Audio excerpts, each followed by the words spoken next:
The fluorescent lights of Building 47 cast harsh shadows across the polished concrete floor as recruits filed in for their first day of advanced tactical training at Fort Harrison. The air buzzed with nervous energy and the sharp scent of gun oil from the nearby armory. Among the sea of pressed uniforms and confident strides, one figure moved differently. Sarah Mitchell walked with deliberate care, her hands clasped firmly behind her back in a parade rest position that seemed more defensive than disciplined. At 34, she was older than most of the other trainees by nearly a decade. Her auburn hair pulled back in a regulation bun that emphasized the fine lines around her green eyes. But it wasn't her age that drew sideways glances from her fellow recruits. It was the barely perceptible tremor in her fingers. Before we jump back in, tell us where you're tuning in from, and if this story touches you, make sure you're subscribed because tomorrow I've saved something extra special for you. The condition had a clinical name, essential tremor, inherited from her father's side of the family. It wasn't severe enough to be debilitating, but it was noticeable enough to make simple tasks like signing paperwork or holding a coffee cup an exercise in concentration. In a world where steadiness was everything, where a sniper's breath could mean the difference between mission success and catastrophic failure, shaky hands were seen as a fundamental disqualification. Mitchell had learned to compensate over the years, developing techniques to minimize the visible effects. She kept her hands busy when possible, used both hands for tasks that others might accomplish with one, and had mastered the art of strategic positioning to hide the tremors. But here, in this environment of peak physical performance and military precision, there would be no hiding. Drill Sergeant Rodriguez commanded the room's attention with a voice that could cut through armor plating. He was a compact man with the kind of weathered face that spoke of 2 decades in active combat zones, his uniform adorned with ribbons that told stories of courage under fire. His dark eyes swept across the assembled group with the practiced assessment of someone who could spot weakness from 50 yards. "Welcome to the Advanced Combat Systems Training Program," Rodriguez announced, his voice echoing off the high ceiling. "For the next 6 weeks, you will be pushed beyond your limits.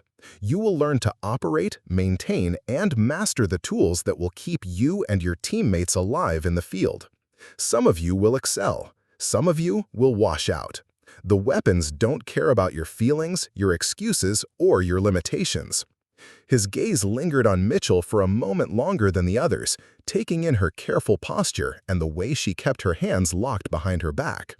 She met his stare without flinching, her expression neutral but alert. The other recruits were a mix of fresh-faced academy graduates and seasoned personnel looking to advance their specializations. There was James Patterson, a 23-year-old former college athlete whose confidence radiated from every pore. Christina Valdez, a sharp-eyed intelligence specialist with multiple commendations for her analytical work. Marcus Thompson, a demolitions expert whose casual demeanor masked years of high-stakes field experience. They all carried themselves with the easy assurance of people who had never doubted their physical capabilities. They moved with fluid precision, their hands steady as rocks when they gestured or took notes. In their presence, Mitchell felt like a disruption in the natural order, a glitch in an otherwise seamless system. During the initial equipment inspection, the tremor became impossible to ignore. Each recruit was required to demonstrate basic weapon handling procedures with an unloaded M4 carbine. The exercise was routine for most, a simple matter of showing proper grip, stance, and sight alignment. But as Mitchell stepped forward to take her turn, the subtle shaking in her hands became magnified under the scrutiny of 30 pairs of eyes. A barely audible snicker rippled through the group behind her. Patterson leaned over to Thompson and whispered something that made both men smirk. Valdez rolled her eyes with theatrical exaggeration. Even Rodriguez's expression tightened with what might have been concern or disappointment. "Recruit Mitchell," Rodriguez called out, his tone professionally neutral but carrying an unmistakable edge. "Are you experiencing any physical difficulties that might affect your performance in this program?" The question hung in the air like a challenge. Mitchell knew that this was the moment where she could bow out gracefully, acknowledge her limitations, and accept reassignment to a desk job somewhere far from the sharp end of military operations. It would be the sensible thing to do, the path of least resistance. Instead, she lowered the weapon with careful precision, turned to face Rodriguez directly, and spoke in a clear, steady voice that carried to every corner of the room. "No, drill sergeant, I am ready to proceed with training." The silence that followed was pregnant with skepticism. She could feel the weight of 30 judgment calls being made about her competence, her judgment, and her place in a program designed for elite performers. The tremor in her hands seemed to intensify under the scrutiny, as if her nervous system was betraying her resolve in real time. Rodriguez studied her for a long moment, his expression unreadable. Finally, he nodded curtly and moved on to the next recruit. But Mitchell could feel the shift in the room's energy. Where before she had been simply another trainee, now she was marked as the weak link, the one who might not make it through the program. During the lunch break, she sat alone at a corner table in the mess hall, methodically eating a sandwich while trying to ignore the conversations happening at nearby tables. The other recruits had quickly formed informal groups, bonding over shared backgrounds and mutual respect for each other's capabilities. She remained an outsider, defined by her visible limitations rather than her potential contributions. "I don't know why they even let her in," she overheard Valdez saying to a group near the serving line. "This isn't a rehabilitation program. People's lives are going to depend on the skills we learn here." Patterson nodded in agreement. "It's not personal, but if your hands shake when you're not even under stress, what happens when bullets start flying? I wouldn't want her covering my six." The words stung, not because they were cruel, but because they echoed Mitchell's own deepest fears. She had spent years proving herself in other capacities, earning respect through her tactical knowledge, her analytical skills, and her unwavering dedication to the mission. But here, in this environment where physical capability was paramount, all of that seemed irrelevant. That evening, as the other recruits headed to the recreation area to unwind and build camaraderie, Mitchell returned to her quarters early. The small room was Spartan but functional, containing little more than a regular bed, desk, and locker. She sat on the edge of the bed and looked down at her hands, studying the slight tremor that had become both her defining characteristic and her greatest obstacle. She thought about her father, who had lived with the same condition for most of his adult life. He had been a machinist by trade, working with tolerances measured in thousandths of an inch, somehow managing to produce precision components despite hands that never quite stayed still. He had taught her that steadiness wasn't just about physical control. It was about mental discipline, about finding the calm center within yourself regardless of what was happening on the surface. The advice had served her well in her previous assignments, where her analytical skills and strategic thinking had more than compensated for any physical limitations. But this program was different. This was about immediate, visceral competence with tools designed for life and death situations. There would be no time for careful compensation or strategic positioning when lives hung in the balance. As she prepared for sleep, Mitchell made a quiet resolution. She would not let her condition define the limits of what she could accomplish. Tomorrow would bring new challenges, new opportunities to prove that competence came in many forms. The other recruits might see weakness in her trembling hands, but she knew there were depths to her abilities that they hadn't even glimpsed yet. The building settled into nighttime quiet around her, the only sounds the distant hum of ventilation systems and the occasional footsteps of security patrols. In the darkness of her room, Mitchell practiced the meditation techniques her father had taught her, focusing on the steady rhythm of her breathing and the quiet strength that resided at her core. She didn't know yet that tomorrow would bring the first real test of that strength, or that the weapon that had seemed so unwieldy in her shaking hands would soon become an extension of her will in ways that would shatter every assumption her fellow recruits had made of her. The second day dawned with the harsh blast of reveille at 500 hours, and Sarah Mitchell was already awake, having spent the better part of the night running through mental exercises her father had taught her. The dormitory erupted in a symphony of groans and hurried movement as recruits scrambled to prepare for morning formation. In the common bathroom, the social hierarchy that had begun forming the previous day crystallized further. Patterson commanded one of the sinks, regaling a small audience with stories from his previous deployment in Afghanistan. Thompson and Valdez flanked him, their easy laughter creating an invisible barrier that seemed to exclude anyone not already part of their inner circle. Mitchell approached an empty sink at the far end, keeping her routine efficient and quiet. As she reached for her toothbrush, her hand betrayed her with a more pronounced tremor than usual, the result of fatigue and stress. The small object clattered briefly against the porcelain before she gained control. "Rough night?" Valdez's voice carried a tone of false concern that fooled no one. "Maybe you should see the medic. There are medications for that kind of thing." The suggestion wasn't offered in kindness. In military culture, seeking medical help for anything that might affect combat readiness was often viewed as a weakness, a potential career killer that could result in immediate removal from elite programs. Mitchell recognized the veiled threat for what it was. "I'm fine, thank you," Mitchell replied evenly, her voice betraying none of the frustration building inside her chest. Patterson caught his reflection in the mirror, flexing slightly as he adjusted his uniform collar. "Look, nobody's trying to be harsh here, but we all signed up for the same thing. This program has a 93% washout for a reason. Maybe it's better to recognize limitations early rather than potentially compromise the team later." Preparing and narrating this story took us a lot of time, so if you are enjoying it, subscribe to our channel. It means a lot to us. Now, back to the story. The words were delivered with the casual confidence of someone who had never questioned his own physical capabilities. To him, Mitchell's condition wasn't a challenge to overcome, but a fundamental disqualification, as obvious as poor eyesight or a missing limb. Breakfast in the mess hall continued the pattern of isolation. The other recruits had naturally sorted themselves into groups based on specialties and personalities. The intelligence analysts clustered around one table, sharing war stories about decrypting enemy communications.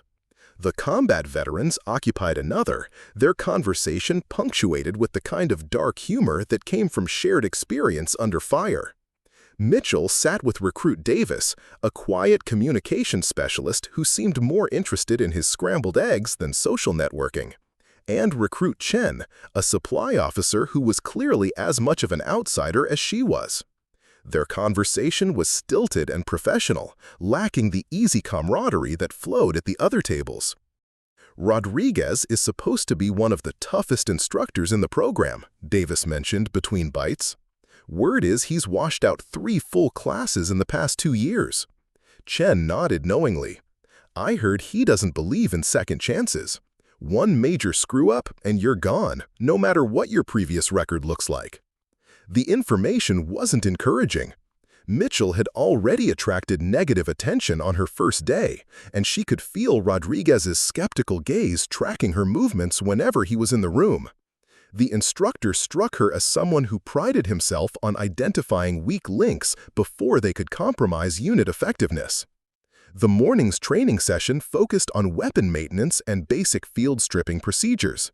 Each recruit was assigned a standard-issue M16A2 rifle and required to demonstrate complete disassembly and reassembly under time constraints. The exercise was designed to build familiarity with the weapon's internal mechanisms while developing the kind of muscle memory that could prove vital in combat conditions. Rodriguez demonstrated the procedure with practiced efficiency, his hands moving with the fluid precision of someone who had performed the task thousands of times. The weapon came apart in a series of smooth motions, each component carefully laid out on a clean cloth in the order it would be reassembled. 15 minutes, he announced, clicking a stopwatch. That's more than enough time for a complete breakdown and rebuild. Anyone who can't manage that timeline needs to seriously reconsider their presence in this program. The other recruits attacked the exercise with varying degrees of competence. Patterson's athletic background served him well, his large hands manipulating the components with surprising dexterity. Valdez approached the task with systematic precision, double-checking each step against the technical manual. Thompson worked with the casual confidence of someone who had field-stripped weapons in actual combat zones. Mitchell took her assigned position at the far end of the bench, acutely aware that her tremor seemed more pronounced under the fluorescent lights. She had studied weapon maintenance extensively in preparation for the program, memorizing every diagram and specification in the technical manuals. But knowledge and physical execution were different challenges entirely. Her first attempt at removing the bolt carrier group resulted in a brief fumble as her fingers failed to maintain their grip on the charging handle. The component didn't fall, but the momentary loss of control was visible to anyone watching. She recovered quickly, but the damage to her confidence was immediate and obvious. "Problem, Mitchell?" Rodriguez's voice cut across the room like a blade. "No, drill sergeant, continuing the exercise." But the interruption had drawn attention from the other recruits, and Mitchell could feel their eyes on her as she worked. The scrutiny made her movements more tentative, her natural caution amplified by the knowledge that any mistake would be magnified and remembered. She completed the disassembly in 12 minutes, well within the time limit. But her reassembly took nearly 14 minutes as she double and triple checked each connection. The final result was mechanically perfect. Every component properly seated, every tolerance correctly maintained. But the process had been anything but smooth. 18 minutes total, Rodriguez announced, his tone neutral but clearly unimpressed. Acceptable for a first attempt, but barely. In a combat situation, you don't get to take your time and second-guess every decision. The criticism stung because it highlighted the fundamental tension in Mitchell's approach. Her meticulous attention to detail was both her greatest strength and her most visible weakness. She could achieve perfect results given enough time, but the military environment demanded both accuracy and speed in equal measure. During the afternoon tactical exercises, the pattern continued. Mitchell's theoretical knowledge was exceptional. She could recite engagement protocols, identify potential cover positions, and analyze battlefield geometry with the precision of a trained strategist. But when it came to the physical execution of those plans, her tremor became a constant reminder of her limitations. The other recruits began to develop an informal understanding about her role in group exercises. She was relegated to support positions, given responsibilities that didn't require fine motor control under pressure. It wasn't explicitly stated, but the message was clear. They didn't trust her hands in situations where steadiness mattered. Rodriguez seemed to share that assessment.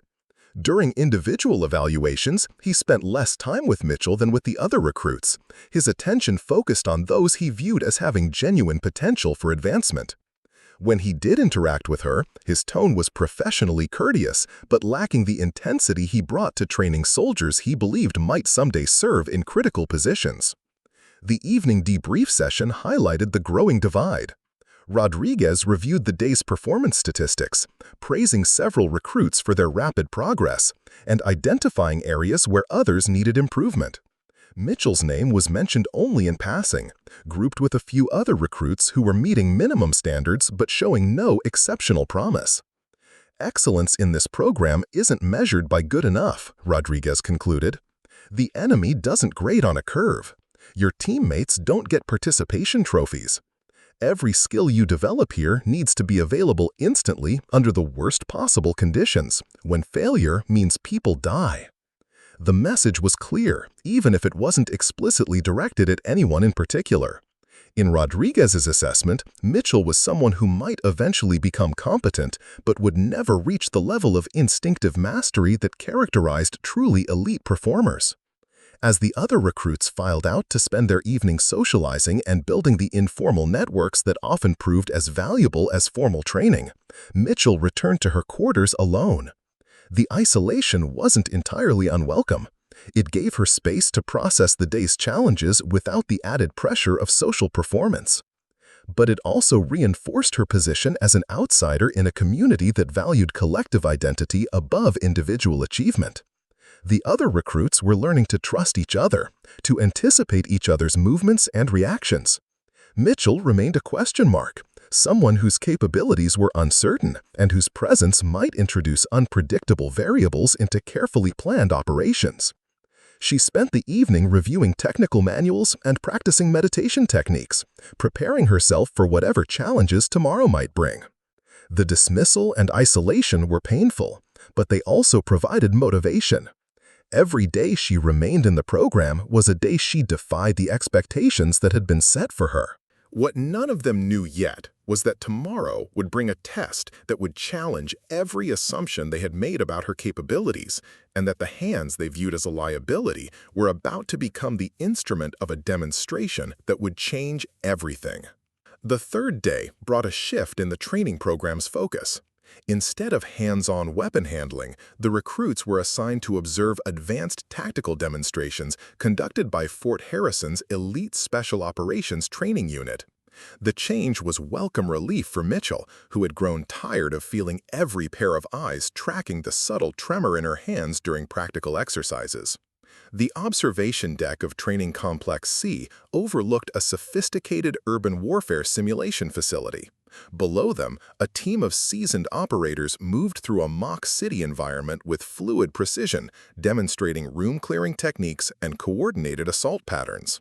The facility was a marvel of military engineering: modular buildings that could be reconfigured for different scenarios, advanced sensor systems that tracked every movement, and holographic projectors that created realistic hostile targets.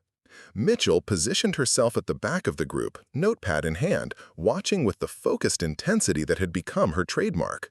While the other recruits chatted quietly or checked their phones during breaks in the action, she maintained absolute attention on the demonstration below. Her analytical mind dissected every movement, every decision point, every tactical choice the operators made.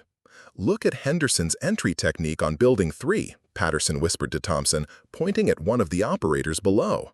"That's textbook breach and clear, but he's telegraphing his movement at least 2 seconds early." Thompson nodded, but his assessment was different. "Maybe, but watch how Martinez compensates. She's already adjusting her position before Henderson even commits to the breach. That's team coordination at the highest level." Their analysis was competent but surface level, focused on individual techniques rather than the underlying tactical philosophy. Mitchell saw deeper patterns: the way the team's communication structure adapted to changing conditions, how they managed information flow under stress, the subtle ways they maintained unit cohesion while executing complex maneuvers. She noticed that the lead operator, Sergeant First Class Williams, consistently made micro-adjustments to his position that seemed unnecessary, until she realized he was constantly optimizing sightlines for his teammates. His movements weren't just about his own tactical effectiveness, they were about creating opportunities for the entire team to succeed. During the lunch break between demonstrations, Mitchell found herself in the base library, a quiet sanctuary filled with tactical manuals, historical analyses, and technical specifications. Most recruits avoided the place, preferring to spend their free time in social activities or physical training, but Mitchell had always found comfort in the structured knowledge contained in technical documentation. She pulled a manual on advanced weapon systems integration, not because it required reading, but because she was curious about the theoretical underpinnings of the equipment they were learning to use. The AR-15 platform they trained with was just one component in a larger ecosystem of military technology, and understanding the connections between systems had always been her strength. As she read, her mind began forming connections between the theoretical material and the practical demonstrations she had observed. The operators below hadn't just been following procedures, they had been improvising within a framework of understood principles. Their mastery came not from memorizing techniques, but from understanding the fundamental logic that made those techniques effective. Recruit Chen appeared at her table, carrying his own stack of technical manuals. "Mind if I sit? Everywhere else is pretty crowded." Mitchell nodded, grateful for the company. Chen was one of the few recruits who had not participated in the subtle ostracism she had experienced over the past few days. His background in logistics and supply chain management made him another outsider in a program dominated by combat specialists. "Heavy reading," Chen observed, glancing at her open manual. "Most people are using the break to decompress." "I find this relaxing," Mitchell replied honestly. "There's something satisfying about understanding how systems are designed to work together." Chen smiled. "My wife says the same thing about me. She can't understand why I enjoy reading equipment specifications for fun." He paused, then added more quietly, "Between you and me, I don't think half these hotshots understand the theory behind what they're doing. They're good at execution, but they couldn't design a tactical approach from scratch to save their lives." The observation was perceptive, and it highlighted something Mitchell had been thinking about since the program began. Many of her fellow recruits were excellent at following established procedures, but they showed little curiosity about the underlying principles that made those procedures effective. They were users of systems rather than students of systems.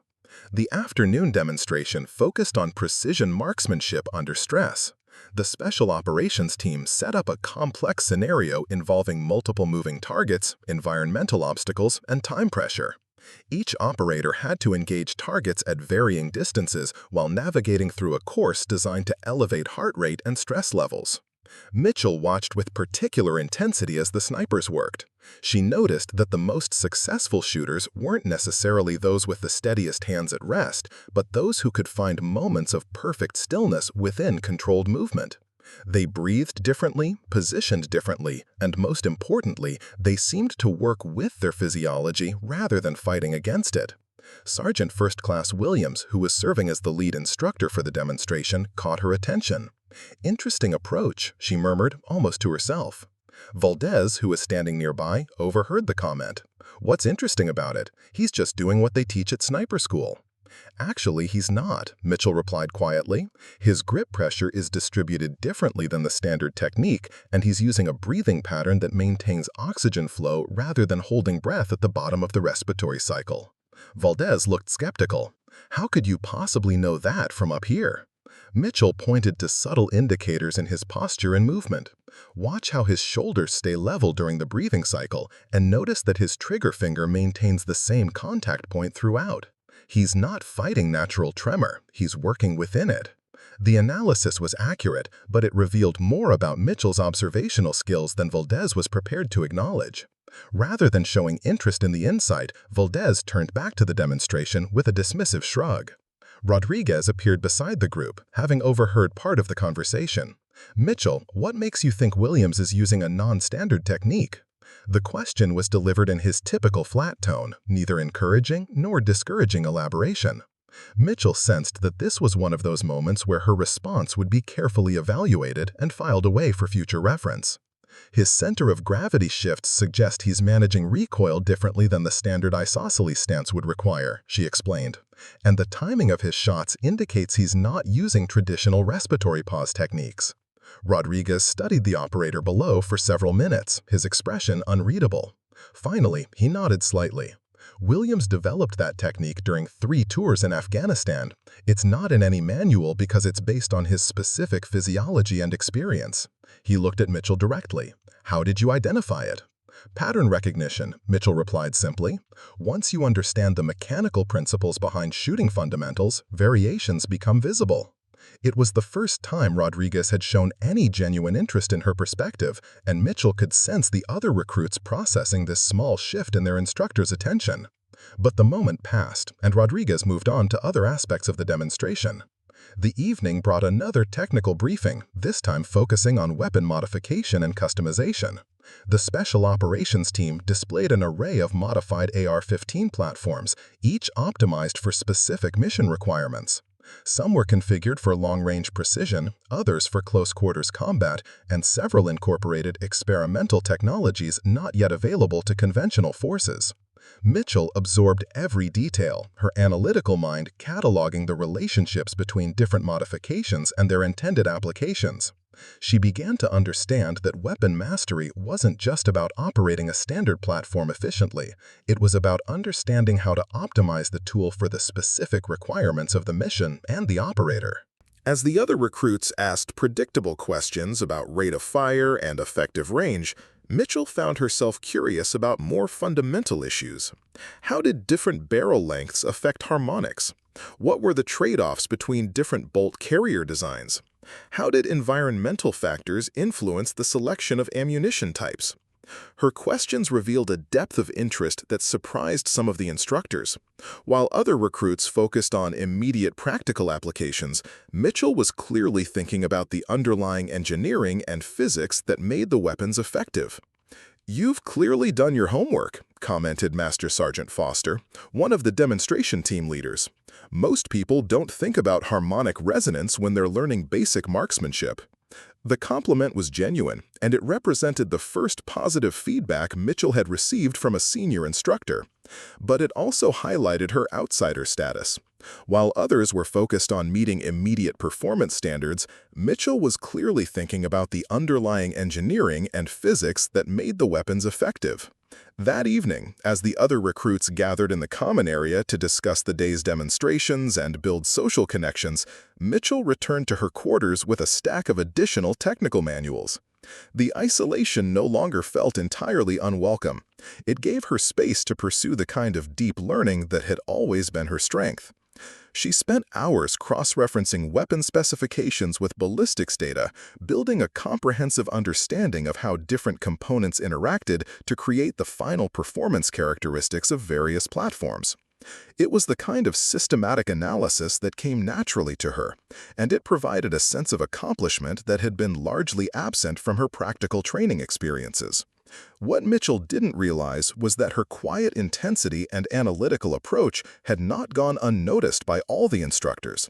Several had begun discussing her unconventional strengths, wondering if there might be applications for her particular skills that weren't immediately obvious in a conventional training environment.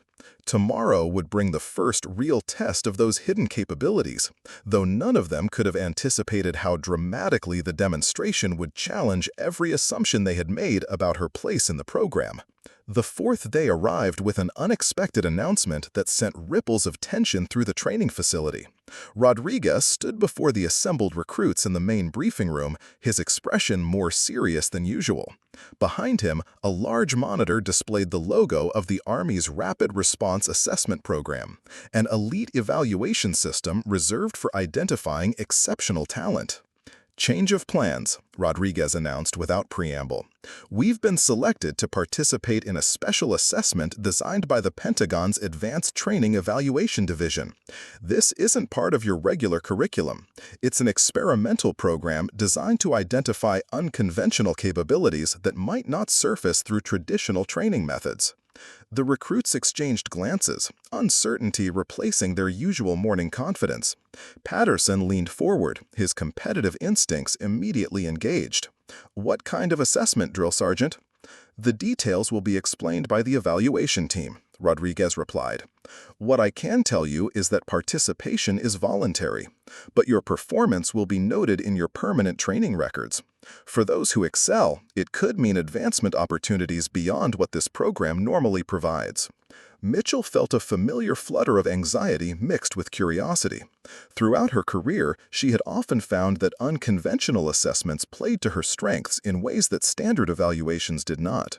But the setting, surrounded by recruits who had already dismissed her capabilities, made the prospect both intriguing and intimidating. The evaluation team arrived an hour later, led by Dr. Elena Vasquez, a civilian behavioral psychologist, and Colonel Marcus Webb, whose uniform displayed ribbons indicating extensive special operations experience. They moved with the confident efficiency of people accustomed to conducting high-stakes assessments. "This evaluation focuses on adaptive problem-solving under stress," Dr. Vasquez explained to the gathered recruits. "You'll be presented with scenarios that require unconventional thinking and rapid skill acquisition. We're not measuring your current capabilities. We're measuring your potential to develop capabilities that don't yet exist." Colonel Webb stepped forward, his pale blue eyes scanning the group with the intensity of someone who had spent decades evaluating human performance under extreme conditions. "The military is evolving. The threats we face require operators who can think beyond established procedures, who can innovate in real time when standard approaches fail." The first phase of the assessment took place in a specialized facility that Mitchell had never seen before. The room was configured like a laboratory, with multiple stations containing different types of equipment, some familiar military hardware, others completely unrecognizable. Each recruit would rotate through the stations, spending 30 minutes at each one. Mitchell's first station involved a complex electronic device that resembled a radio but incorporated components she didn't recognize. The task was simple: figure out how it worked and demonstrate its primary function within the time limit. No manual was provided, no instructions given, beyond basic safety warnings. She approached the device with the systematic methodology that had served her throughout her career. First, visual inspection, to identify familiar components and obvious connection points. Then, careful exploration of controls and interfaces, testing each adjustment to understand its effect on the system's behavior. The other recruits at nearby stations were taking more aggressive approaches, pressing buttons, turning dials, attempting to brute force their way to solutions. Mitchell could hear frustrated mutterings as they struggled with equipment that didn't respond to conventional manipulation. Within 15 minutes, Mitchell had identified the device as an experimental battlefield communication system that used quantum encryption protocols.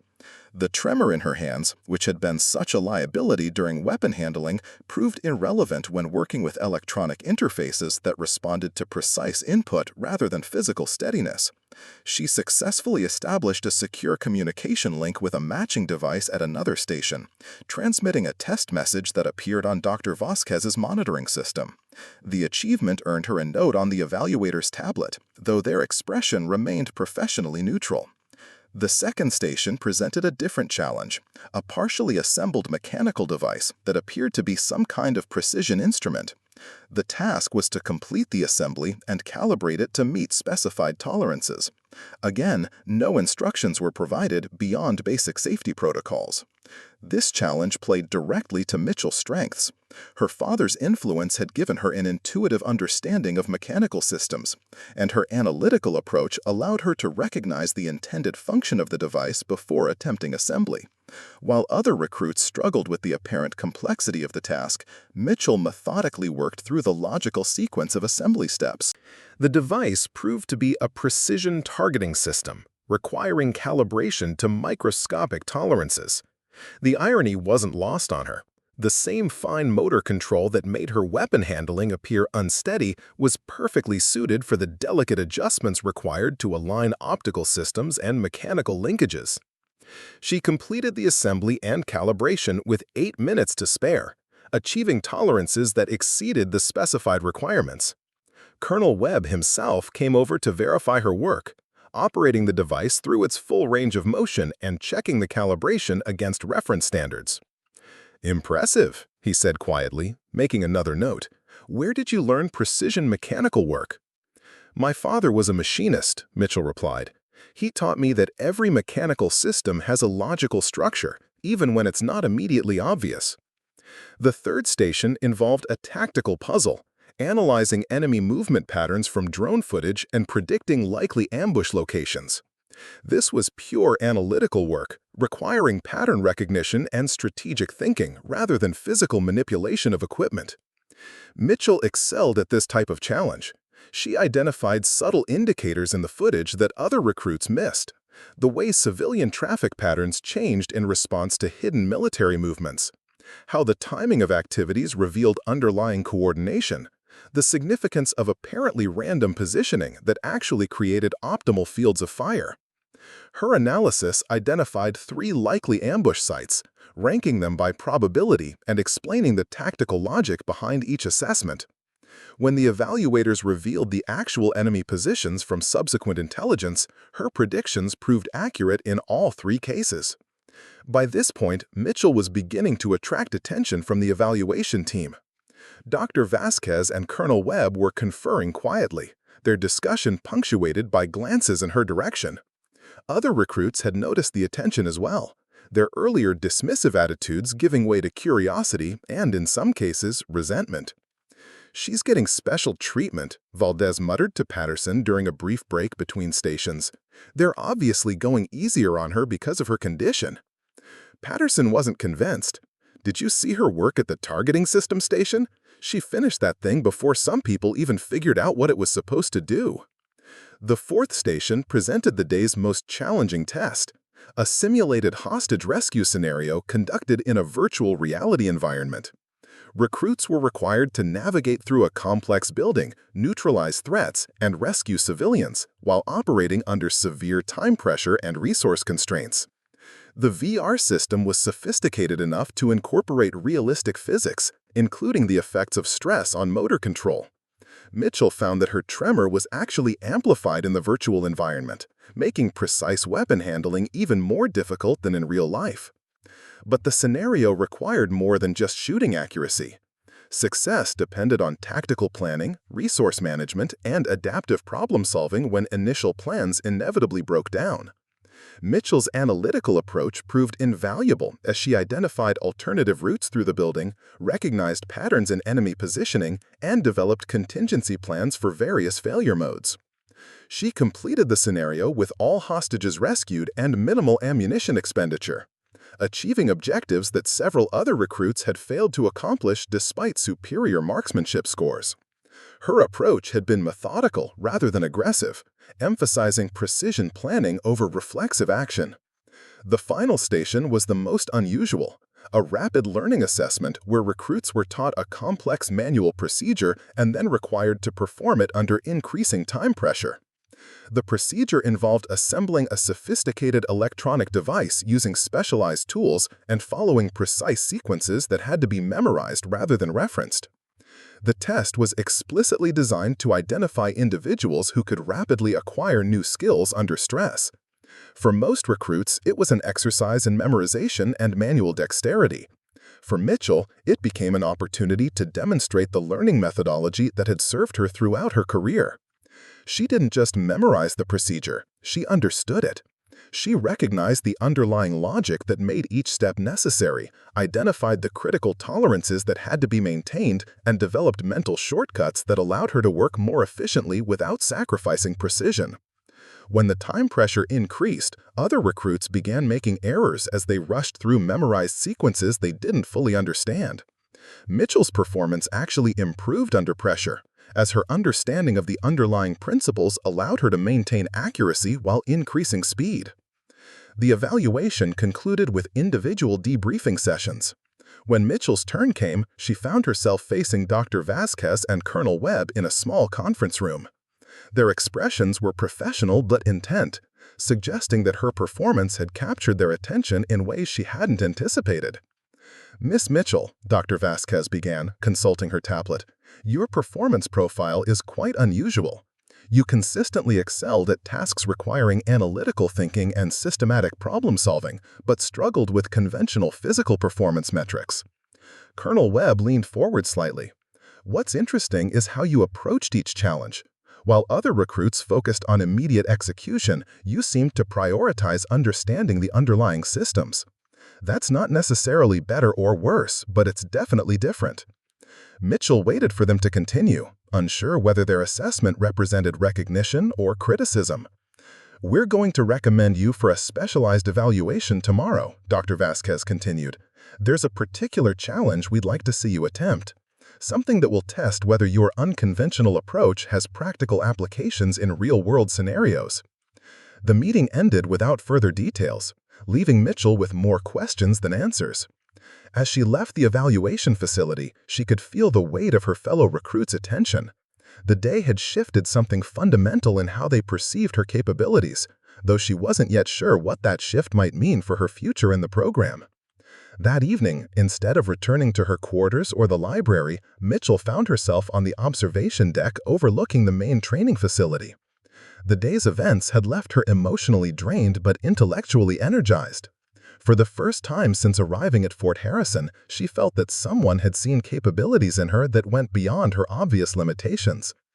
Tomorrow would bring whatever specialized evaluation the team had in mind, and Mitchell found herself curious rather than anxious about the challenge ahead. She had spent days being measured against standards that emphasized her weaknesses. Now it seemed she might have the opportunity to demonstrate strengths that no one had expected to find. Dawn broke gray and cold over Fort Harrison, but the indoor training facility hummed with an energy that had nothing to do with the weather. Word of the previous day's evaluations had spread through the base's informal communication networks, and Mitchell found herself the subject of whispered conversations and speculative glances from recruits who had barely acknowledged her existence just days before. The specialized evaluation Dr. Vasquez had mentioned was scheduled for 0800 in Training Bay Alpha, the facility's most advanced testing environment. Mitchell arrived 15 minutes early, a habit ingrained from years of military punctuality, only to find that most of the other recruits were already there, their curiosity apparently overriding their usual casual approach to timing. Rodriguez stood at the front of the assembled group, but he wasn't alone. Master Sergeant Foster from the Special Operations Demonstration Team flanked him on one side, while Colonel Webb and Dr. Vasquez occupied positions near a table laden with equipment that Mitchell couldn't immediately identify. Today's exercise is unlike anything in our standard curriculum, Rodriguez announced, his tone carrying an unusual note of anticipation.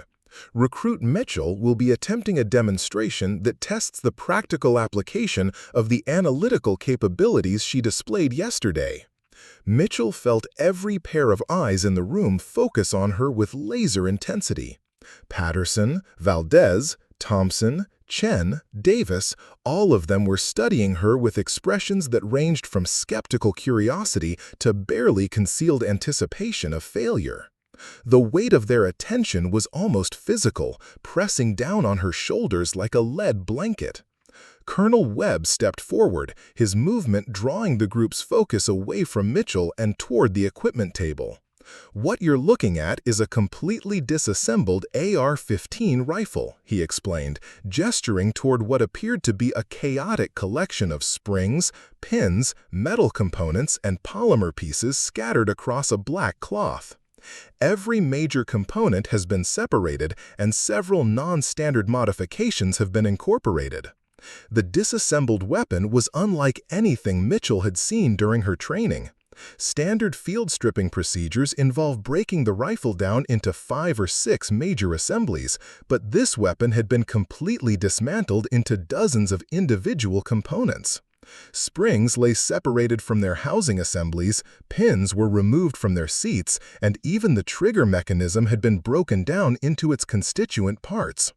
Dr. Vasquez consulted her tablet before continuing Webb's explanation.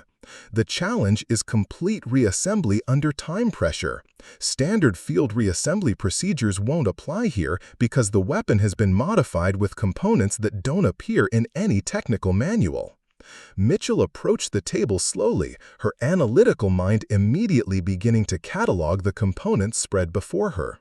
She recognized most of the standard AR-15 parts, but several pieces were unfamiliar. A different bolt carrier design, an unusual buffer system, a trigger assembly that incorporated components she had never seen before.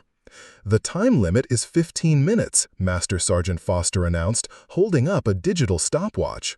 Any recruit who believes they can complete this challenge is welcome to attempt it, but we're particularly interested in seeing how Recruit Mitchell approaches the problem."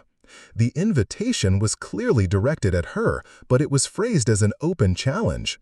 Mitchell could feel the competitive tension radiating from several of the other recruits, particularly Patterson, whose athletic confidence had been somewhat shaken by the previous day's evaluations. "I'll try it first," Patterson declared, stepping toward the table with the kind of aggressive confidence that had characterized his approach to every previous challenge. 15 minutes should be plenty of time for a basic reassembly. Colonel Webb nodded permission, and Patterson positioned himself at the table as Foster prepared the stopwatch. The assembled recruits moved closer, forming a loose semicircle that provided everyone a clear view of the proceedings. "Begin," Foster announced, clicking the timer. Patterson attacked the challenge with characteristic enthusiasm, his large hands moving quickly among the scattered components. He began with the lower receiver, attempting to install the trigger assembly using standard procedures, but immediately encountered problems.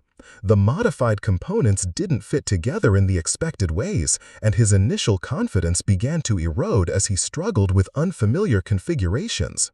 Within 5 minutes, it became clear that brute force and standard knowledge weren't sufficient for this particular challenge.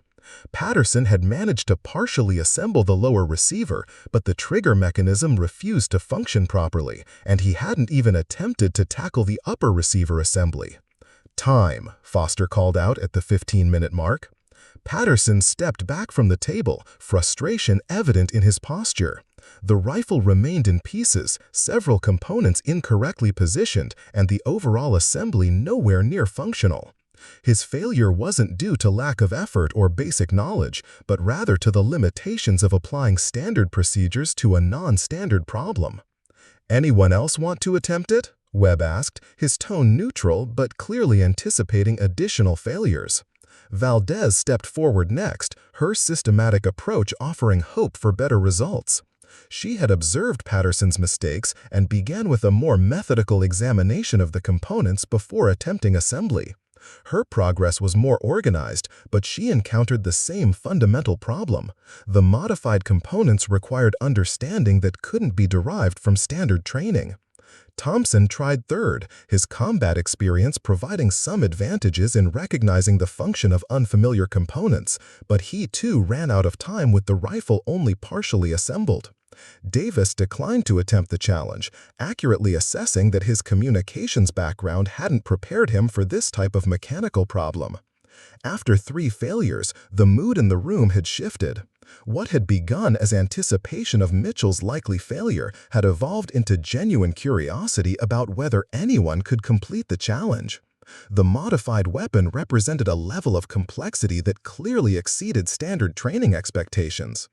"Recruit Mitchell," Colonel Webb said formally, "you're welcome to attempt the challenge." Mitchell moved to the table with the deliberate pace that had become her trademark. She didn't immediately begin handling components, but instead spent several minutes studying the array of parts, her analytical mind working to understand the relationships between familiar and unfamiliar elements. The other recruits had rushed into assembly, relying on muscle memory and standard procedures. Mitchell took a different approach, recognizing that the unfamiliar components represented modifications designed to improve performance in specific ways. Her task wasn't just mechanical assembly, it was reverse engineering. She identified the modified bolt carrier first, noting that its design incorporated features that would reduce cyclic rate while improving reliability. The unusual buffer system was designed to work with the modified bolt carrier, creating a recoil impulse pattern that differed from standard specifications. The trigger assembly incorporated competition-grade components that required precise timing to function correctly. "Begin," Foster announced, starting the timer.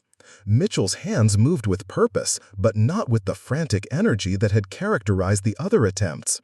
She began with the trigger assembly, recognizing that the modified components had to be installed in a specific sequence to achieve proper timing.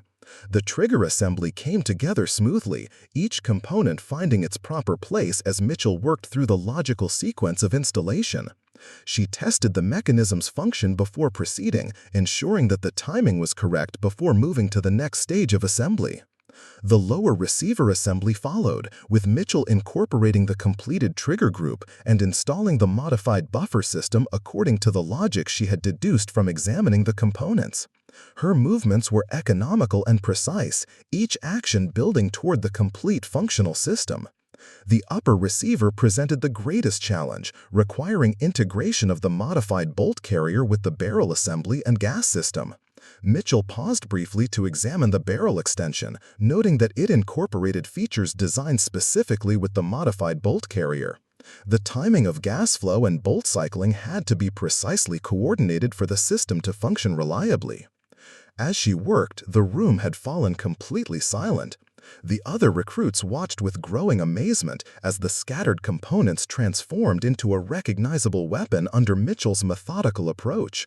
Her hands, which they had viewed as a fundamental liability, moved with fluid confidence among the intricate mechanical elements. The charging handle slid into place with a satisfying click, followed by the bolt carrier group finding its proper position within the receiver extension. Mitchell made final adjustments to the gas system, ensuring that the modified components were properly aligned for optimal performance. "Time," she announced quietly, stepping back from the table. The digital timer read 5 minutes and 47 seconds. Complete silence filled the training bay as the assembled group stared at the fully assembled rifle lying on the table. Mitchell had not just completed the challenge, she had accomplished it in less than half the allotted time, while 3 other recruits had failed to finish even with the full 15 minutes. Colonel Webb approached the table and picked up the weapon, conducting a detailed inspection of Mitchell's work. He operated the charging handle, tested the trigger mechanism, and examined the alignment of all major components. His expression remained professional, but Mitchell could see approval in his eyes as he verified the quality of her assembly. "Function check," Webb announced, inserting an empty magazine and operating the rifle through its complete cycle of operation. Every mechanism worked flawlessly, the modified components performing exactly as they had been designed to function. Master Sergeant Foster looked at his stopwatch again as if confirming what everyone had witnessed. 5 minutes, 47 seconds, complete assembly with full function verification. The silence stretched for several more seconds before Dr. Vasquez stepped forward, her tablet forgotten in her hand as she studied Mitchell with undisguised fascination. "How did you know how the modified components were supposed to work? There are no technical manuals for these specific modifications." Mitchell met her gaze steadily. "Every mechanical system has internal logic. The modifications were designed to solve specific performance problems, so once you understand what problems they were intended to address, the assembly sequence becomes obvious." It was a simple explanation that revealed the fundamental difference between Mitchell's approach and that of the other recruits. Where they had relied on memorized procedures and standard techniques, she had applied analytical thinking to understand the underlying engineering principles. Patterson stared at the assembled rifle, then at Mitchell, his expression a mixture of amazement and something that might have been respected. "That's impossible. Nobody can reassemble a completely disassembled rifle in under 6 minutes, especially not one with non-standard modifications." Colonel Webb set the rifle back on the table with careful precision. "Apparently, somebody can." The demonstration had shattered every assumption the other recruits had made about Mitchell's capabilities. In less than 6 minutes, she had transformed from the weak link they had been prepared to tolerate into someone whose abilities exceeded their understanding. The hands they had viewed as fundamentally unreliable had just accomplished something none of them could match. As the group began to disperse, Mitchell remained at the table, looking down at the weapon she had assembled. The tremor in her hands was still there, as visible as ever, but somehow it no longer seemed like the defining characteristic it had been just minutes before. She had found a way to make her unique combination of analytical thinking and mechanical understanding serve a purpose that no one, including herself, had anticipated. The quiet woman with shaky hands had just announced herself as a force to be reckoned with. The hours following Mitchell's demonstration passed in a strange suspension of normal routine. While the other recruits went through the motions of their scheduled training exercises, the atmosphere in every room she entered crackled with unspoken questions and barely contained speculation. Conversation stopped when she approached, then resumed in hushed tones after she passed. Colonel Webb had disappeared immediately after the assembly demonstration. His departure so abrupt that it suggested urgent communications were taking place beyond the normal training facility hierarchy. Dr. Vasquez remained on base but spent the afternoon in closed-door meetings with Rodriguez and other senior staff members whose involvement in routine training was highly unusual. Mitchell found herself in an uncomfortable position. The spectacular success of her demonstration had elevated her status among the recruits, but it had also isolated her in a different way.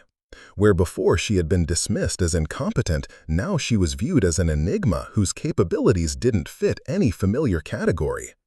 "I've been thinking about what happened in there," Patterson said during the afternoon break, his tone lacking its usual confident swagger. "Nobody just figures out a custom weapon modification by looking at it. That kind of understanding takes years of specialized experience." Thompson nodded thoughtfully. "My cousin works in special operations. He's told me stories about weapons specialists who can modify anything that shoots, but they're usually civilian contractors with decades of experience in research and development." The speculation was getting closer to uncomfortable territory. Mitchell had spent years carefully managing information about her background, never outright lying, but never volunteering details that might complicate her service record. The military bureaucracy was comfortable with clearly defined categories of personnel, and her particular combination of skills and experience didn't fit neatly into any standard classification. Valdez approached her directly during evening chow, her earlier dismissive attitude replaced by genuine curiosity. "Sarah, can I ask you something? That demonstration today, it wasn't just good training and natural ability. You've worked with custom weapon modifications before, haven't you?" Mitchell carefully considered her response. The question was fair, and her evasion would be more suspicious than a carefully edited version of the truth. "I've had some experience with mechanical systems," she replied. "My background before joining the program involved technical analysis work." "What kind of technical analysis?" Valdez pressed. "Systems engineering, failure analysis, performance optimization." The answers were accurate but deliberately vague, describing functions rather than contexts. Valdez studied her for a moment, clearly sensing that there were layers to the story she wasn't hearing. "For what organization?" Mitchell met her gaze steadily. "Civilian contractors, defense-related projects. Most of the specific details are classified above my clearance level to discuss."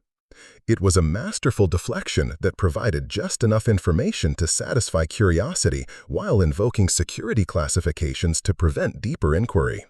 Valdez nodded, accepting the explanation while filing away the clear indication that Mitchell's background was more complex than her official training record suggested. The next morning brought an unexpected summons to Rodriguez's office. Mitchell arrived promptly at the appointed time to find not just her training instructor, but Colonel Webb, Dr. Vasquez, and a third person she didn't recognize. A woman in civilian clothes whose bearing suggested military background despite the absence of uniform. Rodriguez began without preamble.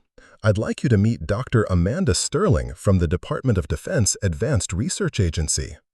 Dr. Sterling stepped forward with a smile that seemed genuinely warm despite the formal context. "Miss Mitchell, your performance yesterday has generated considerable interest in certain circles. I understand you have a background in systems analysis." The question was casual, but Mitchell recognized it as the opening move in a more comprehensive evaluation of her credentials and capabilities. Dr. Sterling's presence suggested that her demonstration had attracted attention from organizations well above the normal training command hierarchy. "Yes, ma'am," Mitchell replied carefully. "I've worked on various technical projects over the years." "Including weapon systems?" Dr. Sterling's tone remained conversational, but the question was clearly significant. Mitchell paused, recognizing that this conversation represented a decision point in her military career. She could continue providing vague, technically accurate responses, or she could acknowledge the deeper expertise that her demonstration had revealed. The choice would determine not just her immediate future in the training program, but potentially her long-term role in military service. Yes, ma'am. I've been involved in performance analysis and optimization projects for various military platforms.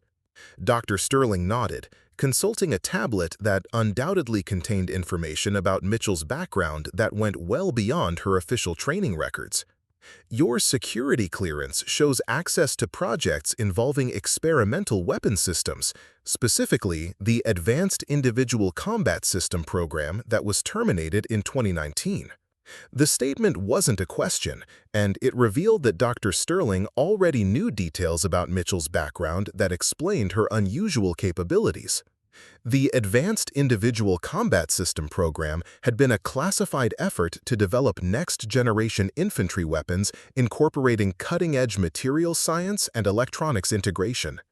Mitchell had spent 3 years as a civilian contractor on that program, working directly with prototype weapons that incorporated modifications and improvements decades ahead of standard military-issue equipment. Her role had involved not just analysis, but hands-on optimization of systems that existed nowhere else in the military inventory. "Yes, ma'am," Mitchell acknowledged. "I was part of the technical evaluation team for that program." Colonel Webb leaned forward slightly. "That program produced some of the most advanced infantry weapon prototypes ever developed. The technical teams working on it were required to understand not just how the systems functioned, but how to optimize performance through custom modifications." Dr. Vasquez added her own observation. which explains how you were able to reverse engineer the modified AR-15 yesterday. You weren't just applying general mechanical knowledge, you were applying specialized experience with exactly those types of advanced modifications. The conversation was moving toward territory that Mitchell had hoped to avoid. Her work on the advanced individual combat system had been classified at levels that made casual discussion impossible, but it had also provided her with expertise that was virtually unique within the military training community. Dr. Sterling set her tablet aside and looked directly at Mitchell. "The reason I'm here is that we have a problem that requires your particular combination of skills. The Army is developing a new advanced marksmanship program, and we need someone who understands both the theoretical principles behind weapon optimization and the practical challenges of training personnel to use advanced systems effectively." The offer was clearly significant, representing an opportunity to apply her specialized knowledge in ways that her current training program couldn't accommodate. But it also meant acknowledging capabilities that she had been trying to minimize rather than highlight. "What would be required?" Mitchell asked. "Technical consultation on weapon system design, training protocol development, performance analysis of advanced prototypes that are still in development stages." Dr. Sterling paused, then added, "Most importantly, we need someone who can bridge the gap between engineering theory and practical application under combat conditions." Colonel Webb provided additional context. "This isn't just about understanding how advanced weapons work, it's about understanding how to train operators to maximize their effectiveness with systems that don't exist in any current training manual." Mitchell found herself facing the same type of decision that had brought her to the training program in the first place. She could continue pursuing the conventional military career path she had been following, accepting the limitations that her visible tremor imposed on her advancement opportunities. Or she could embrace the specialized expertise that made her uniquely valuable for certain types of advanced projects. "What would be required?" Mitchell asked. "Technical consultation on weapon system design, training protocol development, performance analysis of advanced prototypes that are still in development stages." Dr. Sterling paused, then added, "Most importantly, we need someone who can bridge the gap between engineering theory and practical application under combat conditions." Colonel Webb provided additional context. "This isn't just about understanding how advanced weapons work, it's about understanding how to train operators to maximize their effectiveness with systems that don't exist in any current training manual." Mitchell found herself facing the same type of decision that had brought her to the training program in the first place. She could continue pursuing the conventional military career path she had been following, accepting the limitations that her visible tremor imposed on her advancement opportunities. Or she could embrace the specialized expertise that made her uniquely valuable for certain types of advanced projects. "There's one more thing you should know," Dr. Vasquez interjected. "Your demonstration yesterday was recorded and analyzed by our technical team.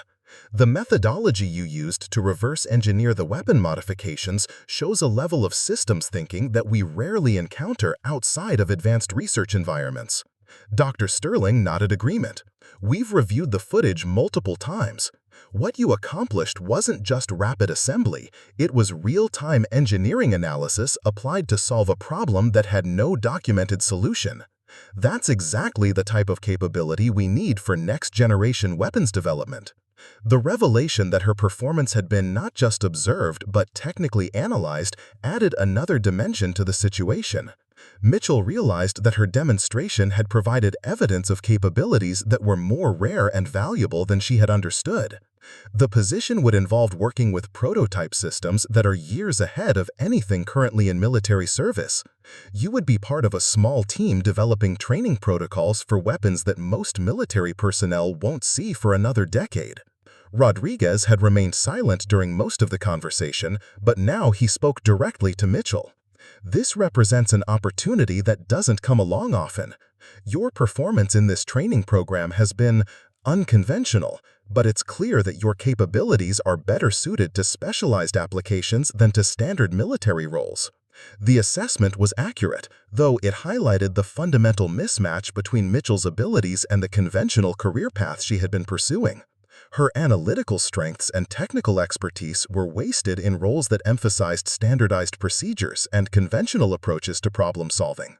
Dr. Sterling stood, indicating that the conversation was approaching a decision point. We don't need an answer immediately, but we would like a response within 48 hours. This type of opportunity typically doesn't wait for extended consideration. As the meeting concluded, Mitchell found herself facing a career decision that would determine not just her immediate future, but the entire trajectory of her military service. The demonstration that had begun as a simple challenge had evolved into a revelation of capabilities that opened doors she hadn't known existed. Walking back to her quarters that evening, she passed several of her fellow recruits who nodded respectfully, a dramatic change from the dismissive attitude she had encountered just days before. But more significant was the knowledge that her true expertise had finally been recognized by people who understood its value. The quiet woman with shaky hands had discovered that some tremors could shake more than just steady aim. They could shake up entire assumptions about what constituted valuable military capability. The 48 hours that followed Dr. Sterling's offer passed with unexpected swiftness.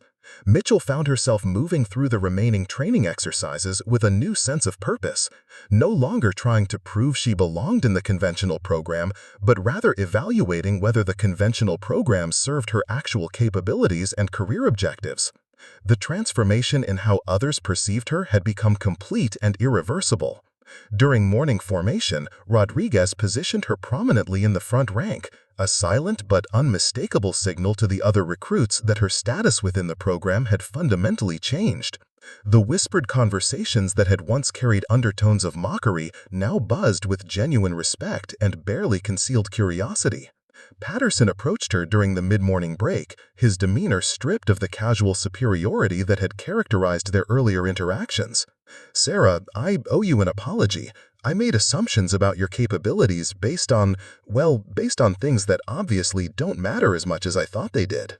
The apology was offered without reservation, and Mitchell recognized the courage it required for someone like Patterson to acknowledge that his assumption had been fundamentally wrong.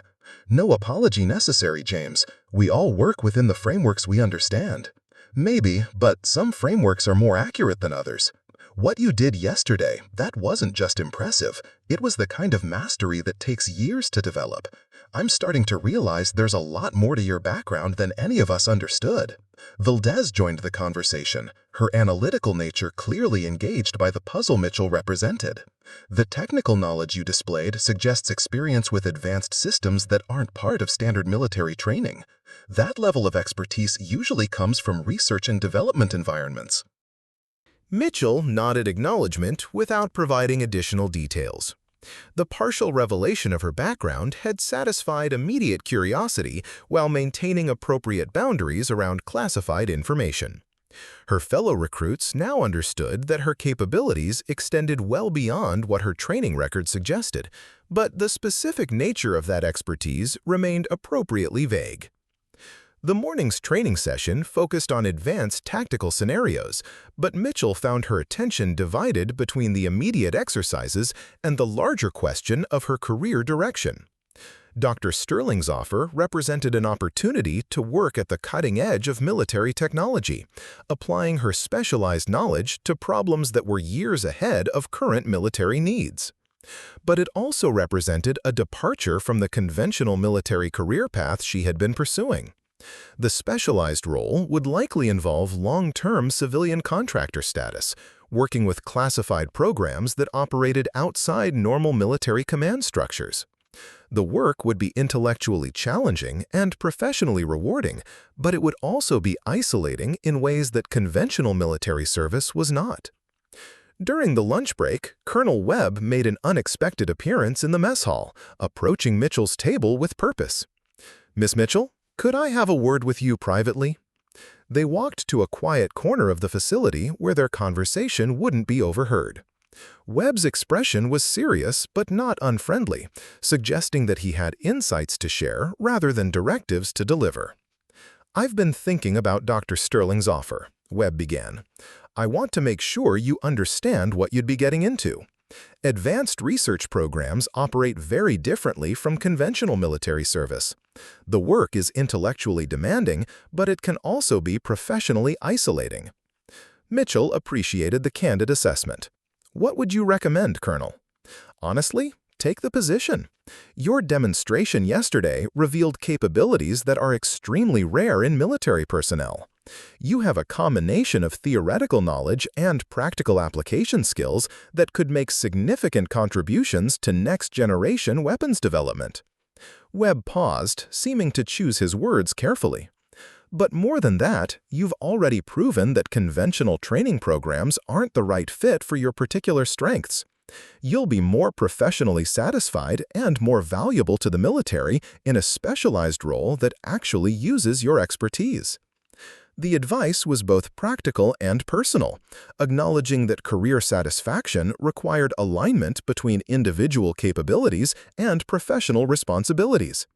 Mitchell had been struggling to fit into a conventional military framework that emphasized strengths she didn't possess while ignoring capabilities that were genuinely exceptional. There's something else you should consider, Webb continued. The work Dr. Sterling described would likely involve training other personnel to use advanced systems. Your experience in this program has given you insights into the gap between theoretical knowledge and practical application that could be invaluable in developing effective training protocols for advanced systems. The observation was perceptive. Mitchell's struggles with conventional training methods had provided her with a deep understanding of the disconnect between academic knowledge and practical competence. That understanding could prove valuable in designing training programs for advanced systems that didn't yet exist in standard military inventory. That afternoon brought the program's final comprehensive evaluation, a complex scenario that tested all the skills the recruits had developed over their weeks of training. Mitchell approached the exercise with the same analytical methodology that had served her throughout the program, but now her movements carry a confidence that had been absent during her early struggles.